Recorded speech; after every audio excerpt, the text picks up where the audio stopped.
Bonsoir à toutes et à tous et bienvenue dans le 7-8 Week-end. Voici les titres de ce vendredi 23 avril.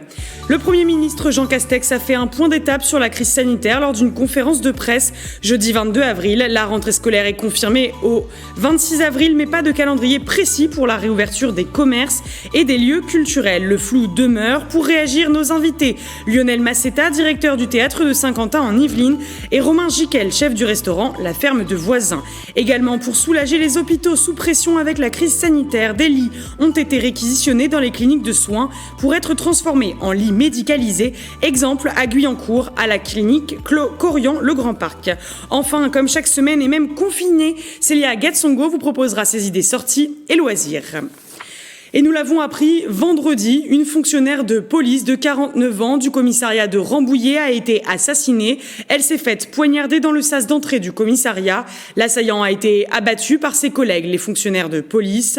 Le Premier ministre Jean Castex, le ministre de l'Intérieur Gérald Darmanin, tout comme le préfet des Yvelines se sont rendus sur place. Également, la présidente de la région Île-de-France Valérie Pécresse était aussi sur place. Nous vous donnerons plus d'informations dans nos prochaines éditions et sur nos réseaux sociaux.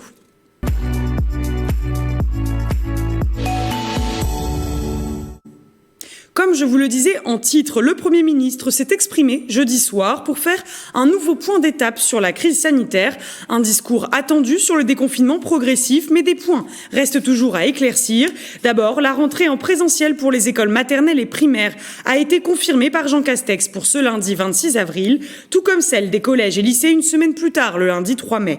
Avec un protocole renforcé, dès qu'un cas de Covid sera détecté, la classe sera fermée et tous les élèves considérés comme cas contact. Davantage de tests salivaires seront déployés dans les écoles élémentaires. Et pour les lycées, c'est l'autotest qui va être généralisé avec un test par semaine et par élève. D'ores et déjà, le syndicat FSU 78 a déposé un préavis de grève qui court du lundi 26 au vendredi 30 avril prochain. Le syndicat n'est pas satisfait du protocole annoncé par le gouvernement. En ce qui concerne les autres annonces sur lesquelles le Premier ministre était attendu, pas encore de calendrier précis de réouverture pour les lieux dits non essentiels. La mi-mai est toujours envisagée comme deuxième étape du déconfinement progressif, mais pour le moment, commerces, bars, restaurants ou encore lieux culturels sont toujours dans le flou. Le Premier ministre a également annoncé que le couvre-feu fixé à 19h aujourd'hui était maintenu jusqu'à nouvel ordre. Pour réagir à cette nouvelle prise de parole du Premier ministre, nous accueillons en visioconférence avec nous Romain Giquel. Bonsoir. Bonsoir. Vous êtes chef du restaurant La Ferme de Voisins à Voisins-le-Bretonneux. Avec nous également Lionel Masseta, directeur du théâtre de Saint-Quentin en Yvelines. Bonsoir. Bonsoir. Comme je le disais, le flou demeure pour vos deux secteurs, la restauration, mais aussi la culture. D'abord, Lionel Masseta, est-ce que vous vous attendiez à avoir une date de réouverture lors de cette conférence de presse de ce jeudi 22 avril ? On a eu des annonces, le secteur culturel et le secteur de la restauration, de la même façon, ont eu des annonces, de des délais qui ont été donnés, mais qui sont hypothétiques. Après, nous ne sommes pas totalement déconnectés de la vie réelle et on regarde également les chiffres et l'évolution de l'épidémie, de la pandémie. Donc, effectivement, je crois que c'est ça qui va décider. Mais on s'attendait pas. Non, je dois dire que voilà, aujourd'hui, on regarde les chiffres de façon assez lucide et assez concrète. Voilà, tout simplement. Et je crois qu'on est assez habitué à ces nouvelles, pour ne pas en attendre de ces points de presse. Des nouvelles très très précises. En tout cas, pas pour l'instant. Mais il y a des intentions qui sont données. Romain Giquel, lorsque vous avez entendu du coup que vous n'aurez pas de date précise, pas de calendrier ce jeudi soir, quelle a été votre réaction en tant que restaurateur ? Malheureusement, comme le disait Lionel, nous ne sommes pas dupes. On ne s'attendait pas à de grandes surprises. Bon, ça a été le cas. On n'a toujours pas de calendrier. Ça commence à faire très très long. On aimerait bien un peu... Alors, il y a quelques signaux positifs, mais on aimerait bien qu'on nous donne un petit peu plus de grain à moudre, parce qu'effectivement, il va falloir qu'on prenne un moment et qu'on s'organise. Et là, on est toujours dans le flou et ça commence à être long. Justement, en parlant d'organisation, Jean Castex n'a donc pas donné calendrier précis, je le rappelle. Il a tout de même évoqué, envisagé, c'est ce mot, la mi-mai pour une réouverture partielle, notamment des terrasses, en ce qui concerne les bars et restaurants, mais pour la culture, pas vraiment de piste pour le moment. Comment on anticipe, Lionel Massetta, quand on est directeur d'un théâtre comme vous, et que l'on sait que la programmation d'un spectacle ne peut pas se faire du jour au lendemain ? Vous savez, on a passé quasiment un an à essayer d'anticiper systématiquement, c'est-à-dire à organiser une réouverture possible, probable, hypothétique. Aujourd'hui, je crois qu'on a appris une chose, c'est une réactivité totale. C'est-à-dire que si on a une réponse sur une date de réouverture une semaine avant, je pense qu'on sera tous prêts à rouvrir. Parallèlement, le théâtre est loin d'être inactif puisqu'on a sans cesse des répétitions. Là, on a des répétitions pendant 15 jours. On a eu un certain nombre de captations et on est prêt à continuer comme ça. Bien entendu, on a envie de revoir le public. On a envie de reprendre une programmation normale.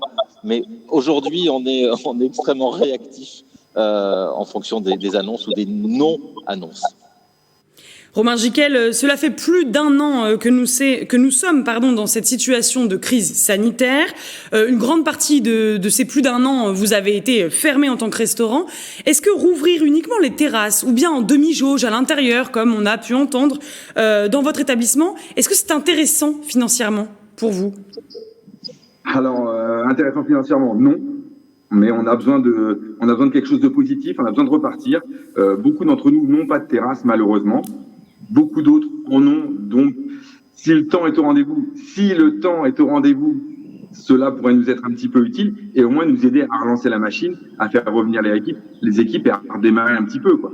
Maintenant, on n'est pas fou non plus. On dit bien que on va être que mois de mai et que le temps sera peut-être pas de la partie. Et s'il n'est pas de la partie, ça va être compliqué parce que rentrer de la marchandise pour pas la vendre, faire venir les gars, les faire bosser, mais qu'en fait il n'y ait pas de chiffre d'affaires qui rentre, à un moment, on a juste une réalité économique qui est là et on ne tiendra pas le coup.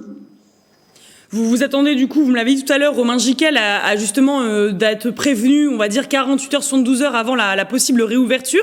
Comment on l'anticipe, vous aussi, en tant que restaurateur, sur les stocks, sur le personnel qui est, j'imagine, en partie en chômage partiel ? Alors nous, on a une grande habitude d'être hyper réactif dans notre métier, donc on l'est encore et encore plus que d'habitude. On a la chance d'avoir relancé du click and collect depuis le début de l'année, donc ce qui nous permet d'avoir les équipes sur site, d'avoir relancé les équipes, d'avoir remis un peu le monde de travail. Vous savez, on a un métier, notre métier c'est la mémoire du geste.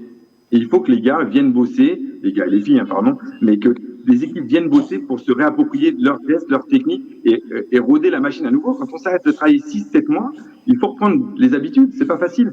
Alors, on sera prêt. Nous, vous savez, les restaurateurs, on a beau dire ce qu'on veut. Bien sûr, on voudrait être prévenu à l'avance. Et si demain, ils nous donnent le feu vert, on est dans les stars, quoi. Alors, on parle de déconfinement progressif, de possible réouverture à la mi-mai. En tout cas, c'est envisagé par le gouvernement, je le rappelle. Une dernière question pour tous les deux. Peut-être Lionel Massetta d'abord. Avez-vous des craintes, si on anticipe vraiment encore plus, de refermeture, on va dire ça comme ça, après l'été ? Je vous le disais tout à l'heure, on essaie d'être lucide, de regarder les chiffres de la pandémie, de chiffres. Il y a maintenant à l'intérieur du personnel du théâtre des spécialistes de la lecture des chiffres qui anticipent presque les annonces du gouvernement. On n'est pas à l'abri de ça. Là, la question que vous me posez, c'est une question à laquelle absolument personne ne peut répondre à ce jour. Si on pouvait répondre à cette question, est-ce qu'on va rouvrir, refermer ? Je pense que l'épidémie serait déjà derrière nous. Aujourd'hui, on parle sur excusez-moi de vous dire ça, mais on parle à partir de données qu'on ne connaît absolument pas, à partir d'évolutions de la maladie qu'on ne connaît absolument pas. Donc, je pense que ce soit les lieux culturels ou les restaurants, on est tout simplement soumis à cette temporalité-là, et à cette évolution de la pandémie. Donc aujourd'hui, nous, on se soumet à ça, on accepte cette chose-là, même si c'est très compliqué, et pour les lieux, et pour le personnel, et pour les artistes, et pour les publics. Je le rappelle aussi, parce qu'on n'en a pas parlé depuis le début de cette interview. Mais voilà, on se soumettra aux décisions qui sont prises, on n'ouvrira pas coûte que coûte. Voilà, c'est ainsi. Je veux dire, on est tout simplement réaliste et fataliste. et Bien volontaire. sûr, il n'y a pas que le gouvernement qui décide, évidemment, la crise sanitaire évolue, on suit son évolution. Romain Gicquel, quand même la même question. Avez-vous des craintes de refermeture de votre restaurant à la fin de l'été, puisque ça s'est passé comme ça, finalement, l'année dernière? On a vu cette situation, c'est pour ça, d'où ma question. On a vu ce confinement, ce déconfinement, puis ce reconfinement et cette fermeture qui dure un peu maintenant.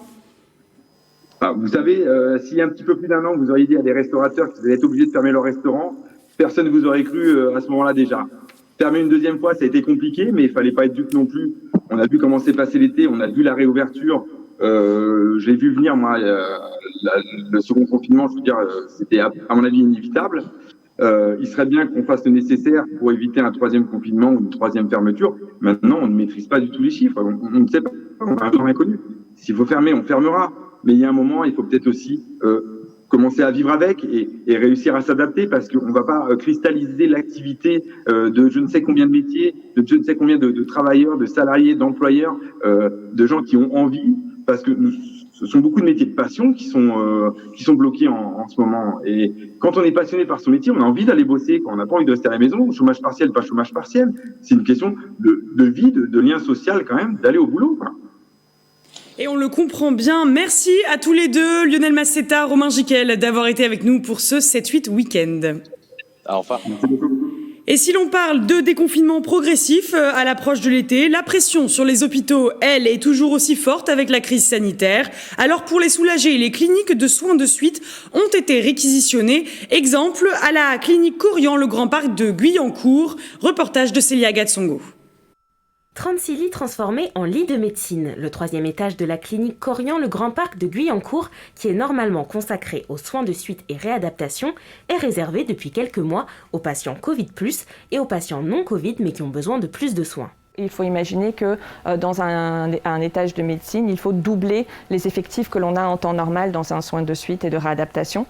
Il a fallu trouver des médecins, des infirmiers, des aides-soignants et il a fallu investir également dans du matériel qu'on n'a pas peut-être en temps normal, électrocardiogramme. C'est l'Agence régionale de santé qui a demandé à tous les établissements de soins de suite de la région de créer des lits de médecine pour prendre en charge des patients. Le but, désengorger les hôpitaux du département, voire de la région. C'est toute une réorganisation pour les médecins de cette clinique qui ne pratiquaient pas ce genre de soins avant. C'est un service, c'est ce qu'on a mis en place, hein. C'est un service qui accueille des patients au sortir d'une phase aiguë, qui ne sont pas encore stabilisés, donc qui peuvent décompenser, qui ont besoin d'un ratio plus important de soignants et de médecins, parce qu'il y a plus de surveillance. Cette patiente a été hospitalisée à l'hôpital de Mignot de Versailles pour une fracture ouverte de la hanche. Déclarée par la suite Covid+, elle a donc été transférée à la clinique de Guyancourt. Le transfert s'est fait par ambulance.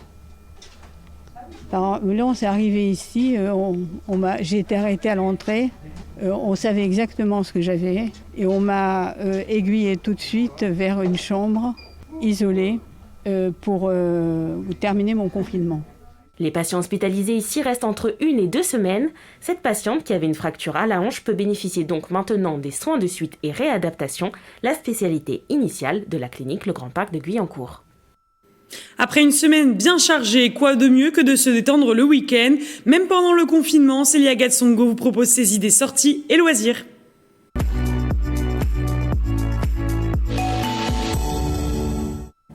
Cette semaine, nous allons vous emmener pêcher à la pisciculture de Villette, lieu idéal pour apprendre. La pisciculture de Villette a plusieurs bassins et étangs pour débutants et confirmés. L'occasion d'une sortie en famille. Avec Bichente Merian Santisteban, nous nous sommes initiés à la pêche.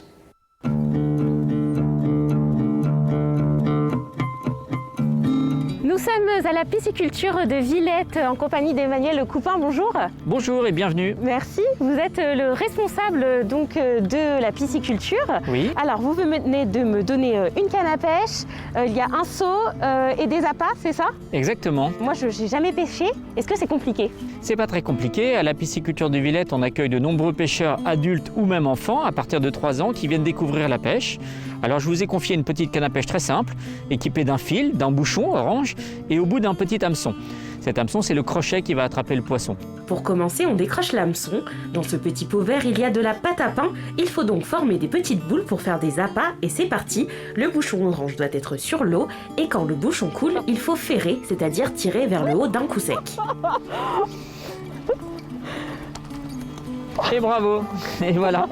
Et là, on a donc une truite arc-en-ciel. Donc c'est une truite qui est âgée d'à peu près 12-13 mois. Elle fait 300 grammes. Elle a des belles nageoires bien développées. Ça fait 15 minutes que je suis en train de pêcher.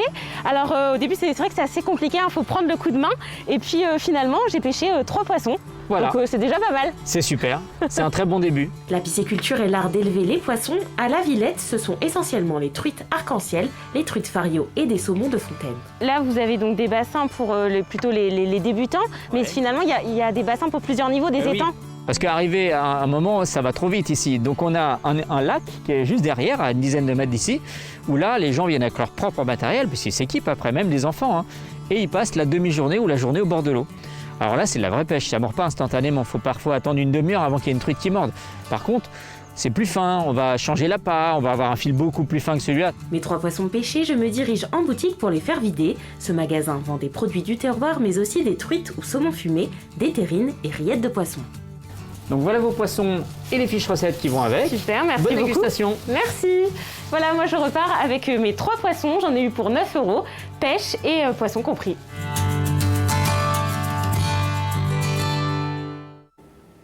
Une idée de visite à présent. Le château de Rambouillet est fermé pour cause de crise sanitaire. Alors, pour continuer à le faire vivre, des visites en extérieur sont proposées. Astrid Bergère y est allée faire un tour. Rambouillet n'a pas échappé à la règle, il va devenir un véritable château fort et le seul bénéfice qu'on a de ce château fort, c'est ce donjon. 1 heure pour parcourir 500 ans d'histoire. Le château de Rambouillet propose des visites chaque vendredi à 11h et 15h en extérieur dans les jardins. Avec une jauge réduite, 5 personnes maximum et masque obligatoire. Ce jour-là, une mère et ses 2 enfants sont venus admirer les extérieurs, notamment l'étang. Ça fait un moment qu'on n'a pas eu l'occasion de faire des visites guidées et là, l'occasion s'est présentée, on a sauté dessus parce qu'ils aiment beaucoup les châteaux et voilà, c'était l'occasion de faire quelque chose pendant les vacances avec eux. Qu'est-ce que tu as pensé de cette visite? Très bien. Qu'est-ce que tu as aimé? Surtout les explications des rois. À travers les jardins et les façades du château, la visite retrace les différentes époques de l'histoire de l'édifice et les grands personnages qui y sont passés. La demeure princière, à Royal, résidence d'Empire et ensuite présidentielle, donc un site très riche en histoire de France. La réservation se fait uniquement sur le site internet du château. Prochaine visite vendredi 30 avril à 15h. Le créneau de 11h affiche déjà complet. La fête de la librairie, c'est ce samedi 24 avril. Plus de 480 libraires en France, en Belgique et au Luxembourg soutiennent l'événement. À Saint-Quentin-en-Yvelines, 2 librairies participent à l'opération. Laurent Garin, bonsoir. Bonsoir. Vous êtes le responsable de la librairie Le Pavé du Canal à Montigny-le-Bretonneux. Et Michel Fourel, bonsoir. Bonsoir. Vous êtes gérant de la librairie Le Pavé dans la Mare à Elancourt. Alors une première question pour vous. Cela fait plus de 15 ans que vous participez du coup à cette opération. Comment vous allez célébrer cette fête ce samedi ? On va remettre ce petit fascicule qu'on a reçu donc à tous nos clients, lecteurs, et puis ça va leur rappeler un petit peu la mission de la librairie indépendante, qui pour moi est quand même importante, et c'est surtout un engagement. C'est plutôt travailler dans une librairie indépendante, c'est s'engager. C'est s'engager pour offrir une diversité dans une offre culturelle, c'est s'engager pour des écrivains, c'est s'engager pour des textes, et puis les faire parvenir aux lecteurs. Je veux dire, la librairie indépendante se nourrit de tout cela, quoi. Donc, le fait qu'il y ait une journée consacrée à la librairie indépendante, je trouve ça très très bien. Voilà. Ce samedi 24 avril, c'est aussi les 40 ans de la loi Lang qui encadre le prix du livre. Laurent Garin, qu'est-ce que cette loi apporte finalement aux librairies indépendantes ? Alors, elle apporte énormément de diversité et un fort maillage en France. En fait, cette loi nous a permis de conserver un prix unique fixé par l'éditeur ce qui fait que ça permet d'avoir une diversité éditoriale qui n'est pas contrainte par le prix. Ce qui fait qu'aujourd'hui, on peut diffuser de la poésie chilienne, on peut avoir des sciences humaines très pointues, avoir très peu d'exemplaires, et ça nous permet donc de faire vivre toutes ces petites maisons d'édition et toutes nos petites librairies indépendantes tout autour de la France. Et cette loi donc a vraiment permis qu'on ait une forte diversité, un fort panel de couleurs au niveau de l'édition française. Est-ce que vous pensez qu'il y aura plus de monde ce samedi dans votre librairie grâce à cette fête ? Oui, bien sûr, c'est important. Enfin, les gens sont vraiment attachés. Ça fait maintenant 6 mois là, que les gens nous prouvent qu'ils sont attachés à la librairie indépendante en France. Donc il y a un fort engouement derrière la lecture et derrière les commerces locaux et la librairie indépendante. Donc oui, je pense que forcément, il va y avoir plus de monde que d'habitude. Michel Fourel, la crise sanitaire a ébranlé le secteur de la culture. Est-ce que les clients sont quand même toujours au rendez-vous dans votre librairie ? Plus que jamais, oui, tout à fait. Je crois que le temps dont ils disposent fait que le consacre beaucoup à la lecture, et ça touche toutes les tranches d'âge. Donc c'est avec un très grand plaisir que nous recevons énormément de clients tous les jours. Donc c'est fort agréable de voir que la librairie on va dire que l'image de la librairie indépendante soit remise au bout du jour. Et Laurent Garin, dernière question, qu'est-ce que vous attendez finalement de cette fête ? Un partage, c'est comme d'habitude. Enfin, on est là pour échanger avec les gens, voilà. Donc nous, on fait passer des livres, on fait passer des idées des auteurs, mais on prend aussi beaucoup. Donc c'est un vrai échange qui a toujours lieu. C'est une vraie rencontre entre les lecteurs et nous-mêmes. Donc voilà, ça va être un moment un peu plus convivial parce qu'on va pouvoir parler un peu de la loi langue parce que cette loi est un peu méconnue du grand public. Donc reparler de cette importance, de ces 40 ans de cette loi. Donc voilà, on va discuter autour de livres et aussi autour de l'importance de la librairie indépendante française. Eh bien, merci beaucoup Laurent Garin et Michel Fourel d'avoir été nos invités. Merci Saya. Merci.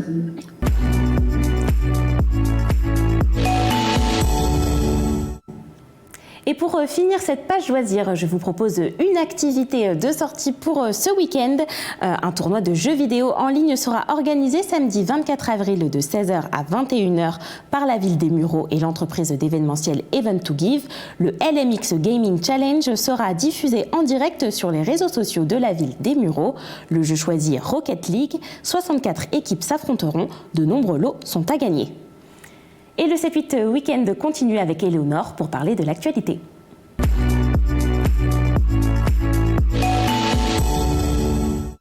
L'actualité de la semaine, c'est Mélanie Poquet qui vous la résume en 78 secondes.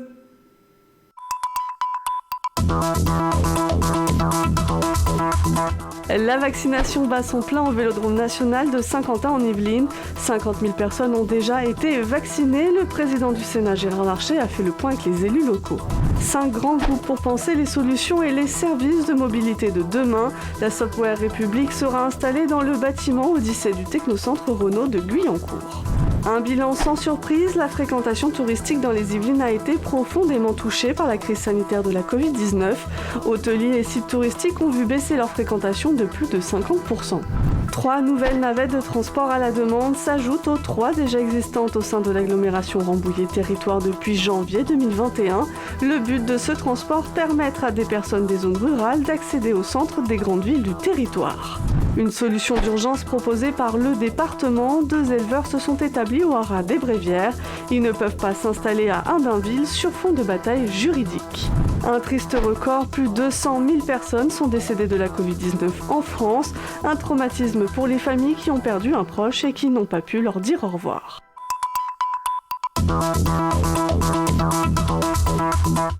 Pour refermer ce 7-8 week-end, votre rendez-vous en partenariat avec les surligneurs. On écoute Vincent Couronne, docteur en droit à l'université Versailles-Saint-Quentin et fondateur des surligneurs.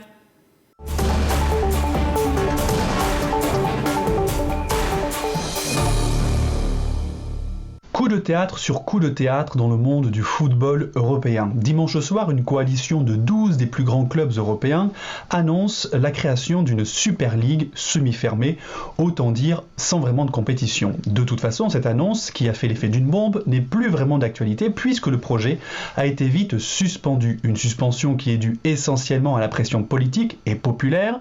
Le vice-président de la Commission européenne, Margaritis Schinas, la considère comme étant incompatible avec le mode de vie des Européens. Et c'est sans oublier les fédérations, l'UEFA et la FIFA, qui ont réagi en menaçant les clubs rebelles de leur interdire l'accès au mondial ou encore à l'euro. Sauf que ces menaces avaient peu de chances d'être mises à l'exécution. Dès mardi, un tribunal espagnol a ordonné à l'UEFA et à la FIFA de ne prendre aucune sanction disciplinaire à l'encontre des clubs de l'éphémère Super League. Pourquoi ? Eh bien parce qu'il y a un précédent. En 2017, la Commission européenne avait sanctionné l'Union internationale de patinage pour avoir pris le même type de sanction à l'égard des patineurs qui allaient concourir dans des compétitions qu'elle n'avait pas elle-même reconnues. La raison est simple, de telles sanctions réduisent la compétition, certes sportive, mais surtout économique, ce qu'on appelle la concurrence. L'UEFA et la FIFA auraient donc été dans l'illégalité, mais on peut aussi considérer que la Super League, pourquoi pas aussi, aurait très bien pu être dans l'illégalité. Parce que, puisqu'on parle de concurrence, prenez les 12 plus grands clubs de foot qui s'entendent entre eux pour se garder la part du lion des droits TV, au détriment des plus petits clubs. C'est ce qu'on pourrait peut-être appeler une entente anticoncurrentielle, autrement dit un cartel du foot. Et ça serait potentiellement interdit par les règles européennes de concurrence. Je dis potentiellement car nous n'en savons rien puisque la Super League est suspendue. Pour le plus grand bonheur des supporters européens qui n'aiment rien moins qu'une vraie compétition.